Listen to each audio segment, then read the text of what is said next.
Bienvenidos a el podcast de JC. Hay una noticia que viene circulando y acaparando titulares. Es sobre una publicación que hiciera el periódico Financial Times sobre el Perú. Este medio británico, como sabemos, se especializa en temas de negocios y de economía mundial. El Financial Times, vale saberlo, es muy consultado y compite en lectoría con el periódico estadounidense The Wall Street Journal, que News Corporation lo publica en Nueva York. Pero, ¿cuál fue la noticia que divulgó este medio internacional que ha generado rebote en la prensa nacional hasta ahora? El tema fue la preocupación del gobierno norteamericano por la creciente presencia de empresas chinas en el Perú, dedicadas a la ejecución de los principales proyectos de inversión en infraestructura. Pero vámonos por partes. ¿Es preocupante que se incrementen los niveles de inversión extranjera en las obras públicas en el Perú? No, todo lo contrario. A mayor inversión, venga de donde venga, se incrementa la demanda de empleo, mejoran los ingresos de las familias, se atrae inversiones productivas, se genera economías de escala y además se reducen los costos comerciales, etc. ¿Es preocupante que se incrementen los niveles de inversión china en nuestro país? Si la inversión extranjera viene de China, de Estados Unidos, de Alemania, de Gran Bretaña, por solo citar algunos ejemplos, siempre será bienvenida. El Estado peruano defiende su soberanía en todos los espacios, desde lo político y diplomático hasta lo comercial e incluso lo militar, si fuese necesario. Pero no es el caso, por supuesto.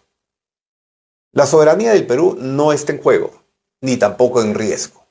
Obviamente, no siendo el Perú una potencia mundial, tampoco es que seamos infranqueables ante cualquier amenaza o interés de posicionamiento geoestratégico por parte de algunos países superdesarrollados. Pero ¿qué ha pasado en el Perú para que desde los Estados Unidos especialmente surjan voces de alarma por el incremento progresivo de las cifras de intercambio comercial y de inversiones en general desde la República Popular de China? Estamos escuchando el podcast de JC. Uno de los factores que ha incidido en un mayor posicionamiento de la presencia de capitales chinos y asiáticos en general en el Perú fue el ingreso de nuestro país en el año 1998 al Foro de Cooperación Asia-Pacífico, APEC, por sus siglas en inglés. Por otro lado, desde que el Perú y los Estados Unidos firmaron el Tratado de Libre Comercio, el TLC, parecería que a los Estados Unidos no le ha interesado priorizar las inversiones de las empresas norteamericanas en nuestro país, sobre todo en el rubro que ellos hoy están alarmados, en infraestructura precisamente.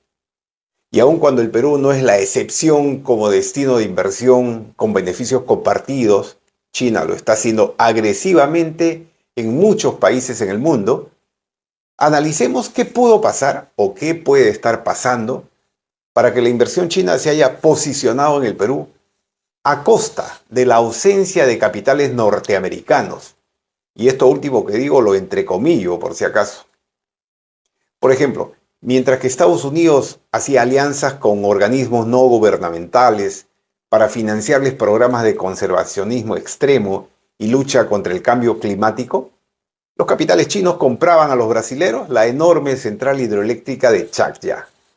Mientras que los norteamericanos se dedican a frenar las inversiones en la Amazonía peruana, bajo el pretexto del proteccionismo ambiental, incluso financiando ONGs que se oponen al desarrollo de los pueblos indígenas y fronterizos en esos territorios.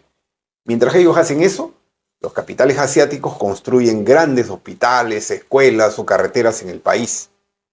Mientras que el gobierno demócrata de los Estados Unidos distrae tiempo y recursos ordenando izar la bandera LGTB en sus embajadas en el mundo, el gobierno chino y sus empresas están dedicadas a la construcción del megapuerto de Chancay con una millonaria inversión de cerca de 4.000 millones de dólares. El podcast de JC. Otro ejemplo más. Mientras que desde los Estados Unidos hace rato miran con desdén al Perú en cuanto a inversiones y en general a Latinoamérica, prefiriendo centrar sus esfuerzos en Europa o el Medio Oriente. Mientras eso ocurre en Gringolandia, los inversionistas chinos han remesado capitales por más de 16 mil millones de dólares en los últimos 15 años. ¿Para qué? Para asegurar oferta sostenida de minerales estratégicos desde el Perú.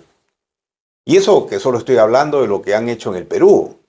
Y aquí no menciono del posicionamiento chino en otros grandes proyectos nacionales. Y eso que ni siquiera me refiero a los miles de millones de dólares que se iban a invertir en el frustrado tren bioceánico que estaba por construirse para interconectar Brasil con el Perú y tener una puerta de entrada y de salida en dirección al eje Asia-Pacífico. Es decir, amigos, las naturales preocupaciones de la administración Biden de lo que viene sucediendo en el Perú es algo que ha empezado a inquietarles, pero eso es consecuencia de sus propias indecisiones, de su desprecio al patio trasero, como ellos llaman. ¿Acaso no son ellos los responsables de sus propias inacciones? ¿Acaso en Latinoamérica y en particular en el Perú se les ha prohibido la presencia y el incremento de las inversiones norteamericanas? No, de ninguna manera. Y ojo que no estamos planteando un crecimiento desmedido de las cifras de endeudamiento del país. El manejo ordenado de nuestras reservas y de nuestras finanzas públicas felizmente nos permiten mantener controlados los niveles de deuda con China y con los Estados Unidos. La administración Biden, es decir, el gobierno de los Estados Unidos, en vez de plantear al gobierno peruano su preocupación por lo que ellos llaman el control chino de infraestructura en el Perú, debiera más bien preocuparse por incentivar a que los capitales norteamericanos fluyan hacia este país, inclusive hacia Latinoamérica. El Perú ofrece oportunidades para cualquier inversionista global. Su déficit en infraestructura podría estar bordeando los 150 mil millones de dólares al año 2025. Mucho por hacer. Y si los Estados Unidos siguen mirando de reojo al Perú sin mostrar interés en promover mayor presencia de sus capitales, que mañana no siga quejándose de la activa presencia china porque finalmente los flujos de inversión no tienen nacionalidad. Gracias por escuchar el podcast de JC.